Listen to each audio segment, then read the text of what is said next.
हाथ खड़े करके नरेंद्र भाई मोदी, नरेंद्र भाई मोदी, भारत माता की। साथियों, देश ਨੂੰ विकास ਦੀ नई बुलंदियां ਤੇ ਲੈ ਕੇ ਜਾਣ ਵਾਲੇ देश ਦੇ ਕਰੋੜਾਂ ਨਾਗਰਿਕਾਂ ਦੇ ਦਿਲ ਦੇ ਹਰਮਨ ਪਿਆਰੇ ਨੇਤਾ ਸਾਡੇ ਦੇਸ਼ ਦੇ ਯਸ਼ਸਵੀ ਪ੍ਰਧਾਨ ਮੰਤਰੀ, मैं उन्होंने आमंत्रित करदा कि मंच से आउण ते अपना आशीर्वाद, अपना आशीष सानू सब पंजाब वासियों नूं देण। नरेंद्र भाई मोदी, जोरदार तालियां नाल स्वागत।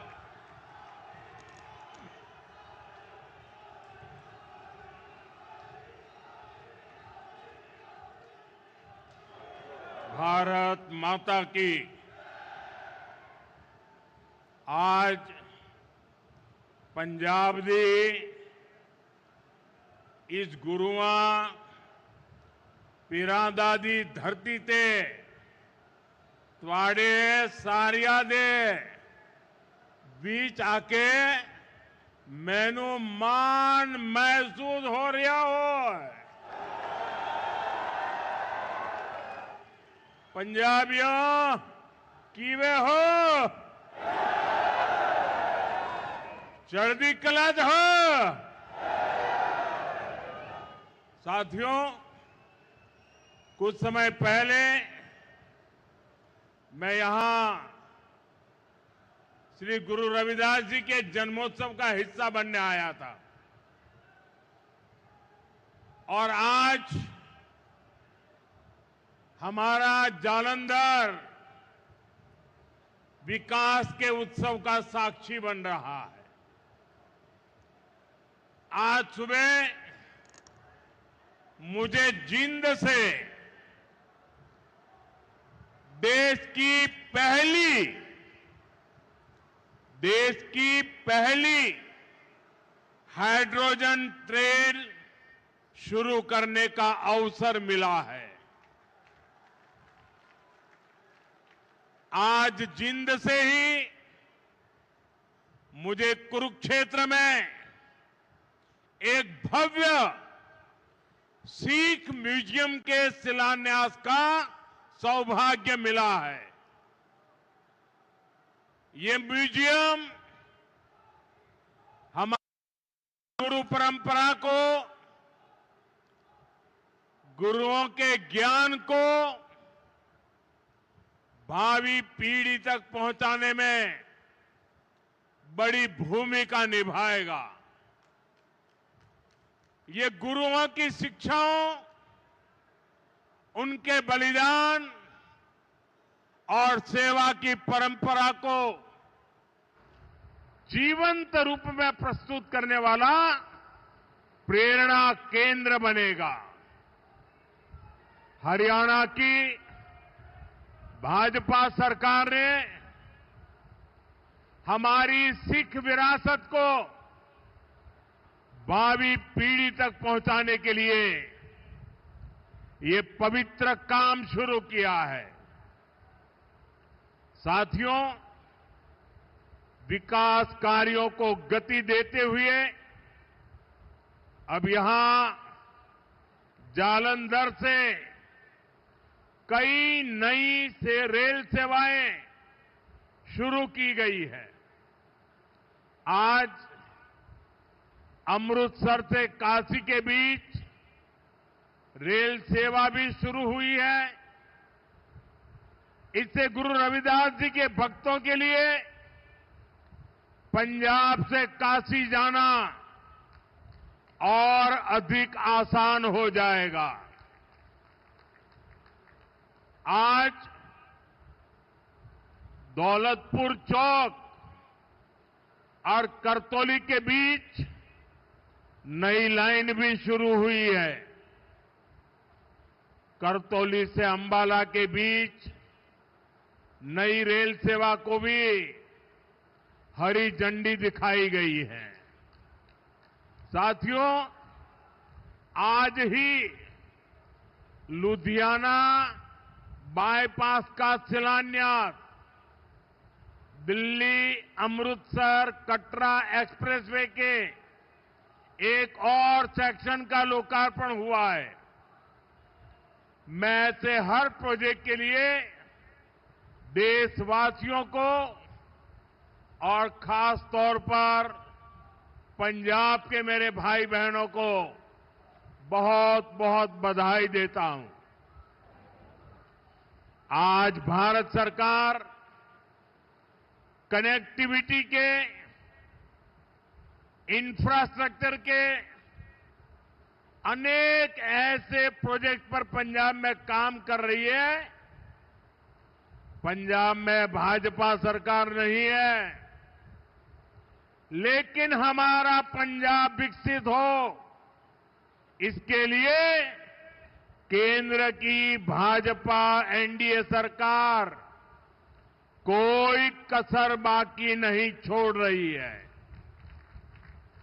साथियों, आज मैं विशेष रूप से जालंधर के लोगों की भी सराहना करूंगा, जिन्होंने स्वच्छता से स्वागत पहल के माध्यम से इस कार्यक्रम को और सार्थक बना दिया है। श्री गुरु रविदास जी ने समरसता और सामूहिक प्रयासों का जो संदेश दिया था, उसे आप सभी ने अपने व्यवहार में जीवंत किया है। ये अभियान कर्तव्य भावना का भी उत्तम उदाहरण बन रहा है। साथियों, आज के दिन मैं इस मंच से पंजाब के महान सपूत सरदार तेजासी समुंदरी जी को भी अपनी श्रद्धांजलि देता हूं। आज उनका 100वां शहादत दिवस है। उन्होंने अंग्रेजी शासन काल में सिख हितों की रक्षा के लिए अनेक आंदोलन किए। सरदार तेजा सिंह जी ने अपना पूरा जीवन मातृभूमि की सेवा में समर्पित कर दिया। आज से शुरू हो रहे उनके शहादत वर्ष से जुड़े कार्यक्रमों से हम सभी को प्रेरणा मिलेगी। साथियों, केंद्र की भाजपा सरकार की भी प्राथमिकता है भारत के हर नागरिक की सेवा, भारत के हर नागरिक का जीवन आसान बनाना और उसे आगे बढ़ने के लिए नए नए अवसर उपलब्ध कराना। और इसलिए हम नागरिक देवो भव इस मंत्र पर चल रहे हैं। गरीब हो, मिडिल क्लास हो, ऐसे हर परिवार को बेस्ट से बेस्ट सुविधा मिले, ये हमारा प्रयास है। और नागरिक देवो भव का ये भाव हमारे काम में दिखता है। साथियों, जो भारतीय रेल है, एक गरीब परिवारों की, मिडिल क्लास परिवारों की सवारी है। लेकिन 2014 से पहले तक रेलवे की क्या स्थिति थी, ये आप अच्छे से जानते हैं। कांग्रेस सरकार नई ट्रेनों की झूठी घोषणा करके आराम से बैठ जाती थी। हमारे जो रेलवे स्टेशन है, इनको तो कांग्रेस ने अपने हाल पर छोड़ दिया था। यहां तक कि अंग्रेजों के जमाने में जो स्टेशन बने थे, उनकी सूद लेने वाला भी कोई नहीं था। साथियों, भारतीय रेल का नेटवर्क इतना विशाल है कि रोज उसमें जितने यात्री सफर करते हैं, उतनी तो कई देशों की आबादी भी नहीं है। रेलवे के विकास के जो काम आज हो रहे हैं, ये 30-40 वर्ष पहले हो जाने चाहिए थे। लेकिन पहले की सरकारों की प्राथमिकता में ये काम था ही नहीं। गरीब और मिडिल क्लास को भी सुविधा चाहिए, इनको भी साफ सफाई चाहिए, इनके समय की भी एक वैल्यू है। ये पहले की सरकारें चर्चा तक नहीं करती थी। साथियों, ऐसी सोच से विकसित भारत नहीं बन सकता था। इसलिए बीते वर्षों में भाजपा सरकार ने स्थितियों को बदलना शुरू किया। आज पूरे देश में रेलवे स्टेशनों का कायाकल्प किया जा रहा है। अमृत भारत स्टेशन स्कीम के तहत 1300 से ज्यादा रेलवे स्टेशन को आधुनिक बनाया जा रहा है और इनमें से कई स्टेशन पर काम पूरा हो चुका है। आज ऐसे ही 75 स्टेशन का लोकार्पण किया गया है। साथियों, जब आप यहां जालंधर कैंट स्टेशन में जाएंगे तब आपको एहसास होगा कि वाकई हमारा देश विकसित राष्ट्र बनने की ओर बढ़ रहा है। ये केवल स्टेशन नहीं है, ये एक प्रकार से सिटी सेंटर है। जालंधर कैंट स्टेशन आधुनिक भी हुआ है और इसकी कैपेसिटी भी बहुत बढ़ गई है। ऐसे ही आनंदपुर साहिब, मुक्तसर और साहिबजादा अजीत सिंह नगर स्टेशन का भी कायाकल्प हो गया है। साथियों, हमारे नए रेलवे स्टेशन व्यापार कारोबार का भी माध्यम बन रहे हैं। यहां जो लोकल कारीगर है, विश्वकर्मा साथी है, महिलाओं के सेल्फ हेल्प ग्रुप्स हैं, उनके उत्पाद स्टेशन पर बिक सके, ऐसी व्यवस्था बनाई गई है। और ये अमृत भारत स्टेशन हमारी विरासत, हमारी धरोहर के दर्शन भी कराते हैं। अब जैसे जालंधर है, यहां की पहचान स्पोर्ट्स से है, खेलकूद से है, तो जालंधर कैंट स्टेशन में पंजाब की खेल परंपरा और लोक संस्कृति के दर्शन होते हैं। आप आनंदपुर साहिब स्टेशन जाएंगे तो वहां तख्त श्री केसगढ़ साहब की झलक दिखाई देती है। कालका स्टेशन पर श्री काली मंदिर के दर्शन होंगे। यानी हमारे स्टेशन अब हमारी संस्कृति, सभ्यता के प्रतीक भी हो गए हैं। साथियों, हम अपने पूर्वजों से प्रेरणा लेते हुए, उनका मान बढ़ाते हुए ही एक सशक्त राष्ट्र बन सकते हैं। इसी पवित्र भाव से ही आदमपुर एयरपोर्ट का नाम श्री गुरु रविदास जी महाराज जी एयरपोर्ट किया गया है और चंडीगढ़ इंटरनेशनल एयरपोर्ट पर अब शहीद भगत सिंह इंटरनेशनल एयरपोर्ट के नाम से जाना जाता है। और ये काम भाजपा सरकार ने किया है और हमें इस पर गर्व है। साथियों, ये धरती शेरे पंजाब महाराजा रणजीत सिंह की धरती है। महाराजा रणजीत सिंह के शासन में खुशहाली भी थी, सुरक्षा की गारंटी भी थी और समाज में सद्भाव भी था। लेकिन पंजाब में आज क्या हो रहा है, ये किसी से छिपा नहीं है। यहां विज्ञापनों के दम पर विश्वासघात की तस्वीर छिपाई जा रही है। आज पंजाब में कानून व्यवस्था बेहाल है, कब कहां गैंग वॉर हो जाए, किस दिशा से गोलियां चलने लगे, कोई कह नहीं सकता। यहां व्यापार कारोबार करना मुश्किल हो गया है। सरेआम लोगों से फिरौती मांगी जा रही है। पुलिस थाने तक सुरक्षित नहीं है।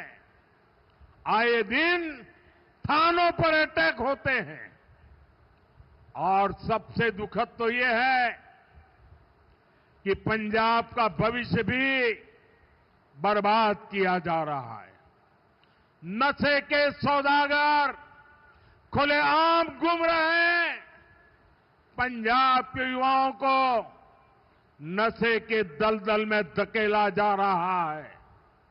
साथियों, आज यहां जो लोग पंजाब की सत्ता में बैठे हैं, ये लोग बहुत घमंड से देश की राजनीति बदलने का दावा करते थे, लेकिन आज इनकी सच्चाई देश देख रहा है।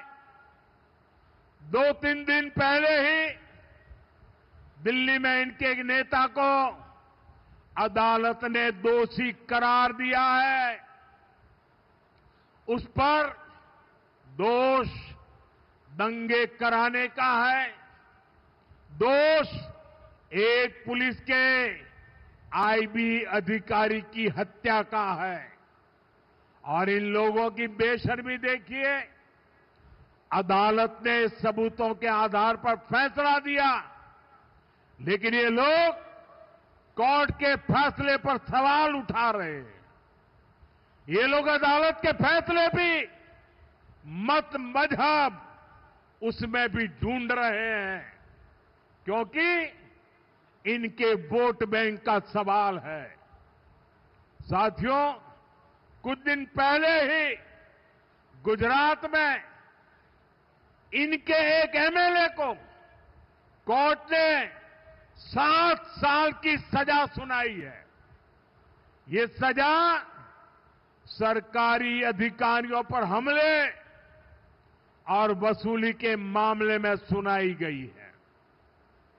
वसूली, उगाही, अवैध कब्जे, ये सब इनकी राजनीति का ट्रेडमार्क बन चुके हैं।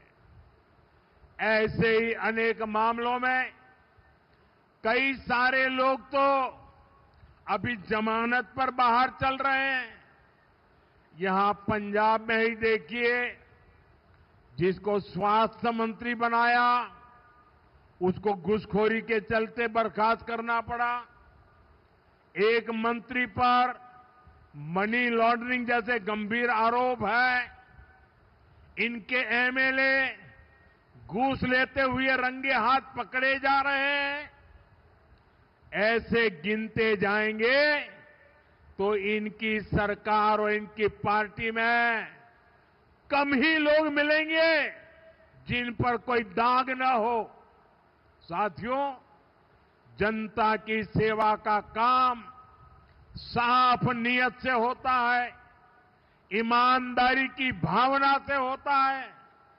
लेकिन आज जो पार्टी पंजाब में सरकार में है, उसकी ना नीयत साफ है और ना ही वो ईमानदार है। उसकी पहचान ही कट्टर बेईमान पार्टी की है।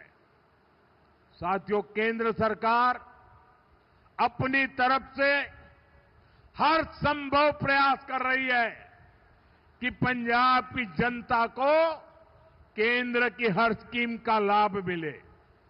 लेकिन कट्टर बेईमान पार्टी की सरकार में यहां लूट का खुला खेल चल रहा है।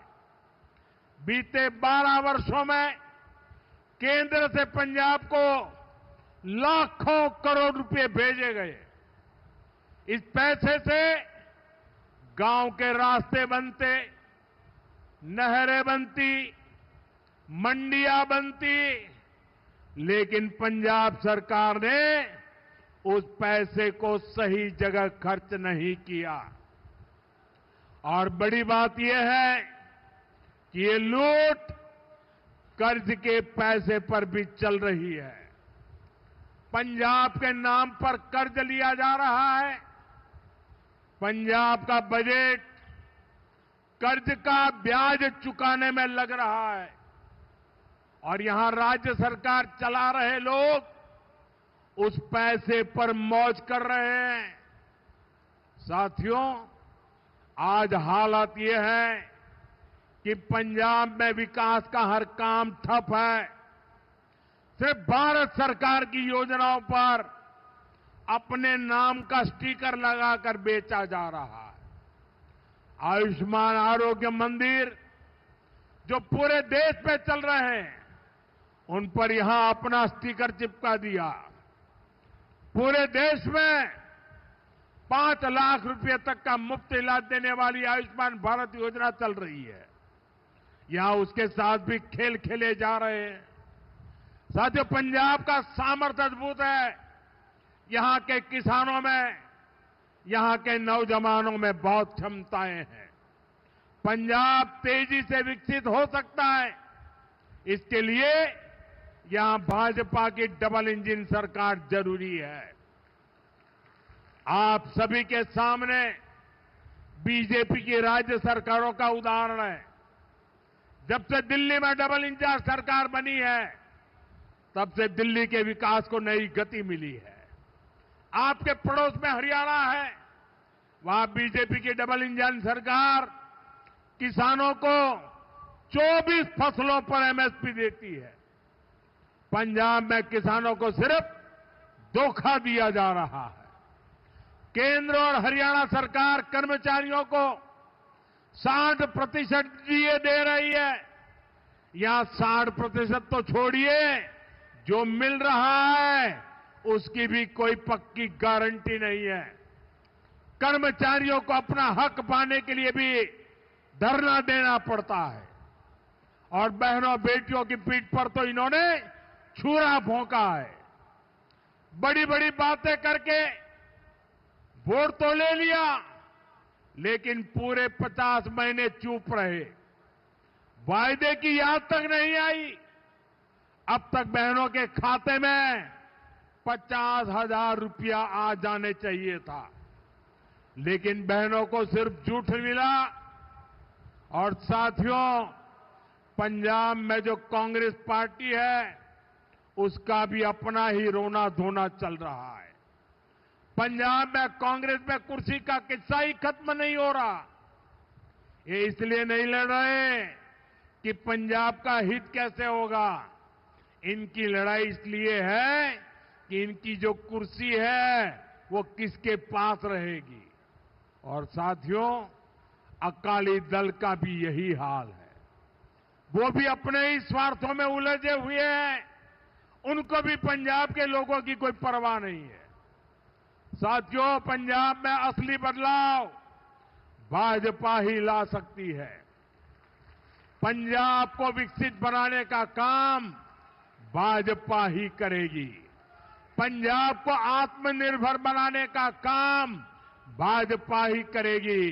पंजाब में नया निवेश आए, पंजाब में रोजगार के नए अवसर बने, पंजाब में बने प्रोडक्ट दुनिया के कोने कोने में पहुंचे, ये काम राज्य में बीजेपी की सरकार ही करेगी। साथियों, आज जालंधर आया हूं तो पंजाब के युवाओं से और जो खेलकूद की दुनिया में है, स्पोर्ट्स फील्ड में है, उनसे विशेष तौर पर अपनी बात कहूंगा। मुझे पंजाब के युवाओं के सामर्थ्य पर बहुत भरोसा है। हमने देखा है कि खेल के मैदान में पंजाब के युवा कैसे भारत की आन बान शान को ऊंचा रखते हैं। आज स्पोर्ट्स के गुड्स के लिए मशहूर इस शहर से मैं पूरे पंजाब के युवा साथियों से कहना चाहता हूं, ये आपके लिए अवसरों का समय है। खेलो इंडिया अभियान आपके लिए चलाया गया है। खेलो इंडिया स्पोर्ट्स पॉलिसी आपके लिए लाई गई है। आज भारत में नई स्पोर्ट्स इकोनॉमी विकसित की जा रही है। इस नई इकोनॉमी के केंद्र में जालंधर का स्पोर्ट्स मैन्युफैक्चरिंग इकोसिस्टम है। इस नई इकोनॉमी के केंद्र में कोच है, स्पोर्ट्स मेडिसिन है, स्पोर्ट्स साइंस है, स्पोर्ट्स यूनिवर्सिटीज है, सेंटर ऑफ एक्सीलेंसी है, स्पोर्ट्स स्टार्टअप्स है। साथियों, अभी मैं ऑस्ट्रेलिया और न्यूजीलैंड गया था। वहां इस विजन को लेकर काफी सारे समझौते हुए।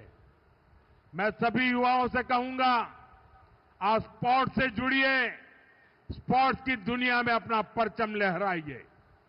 हमारी सरकार हर तरह से आपके साथ है। साथियों, हमें पंजाब की आन बान शान को नई ऊंचाई पर ले जाना है। हमें पंजाब का नया भविष्य बनाना है। मोदी हरदम, हर पल पंजाब के लोगों के साथ है।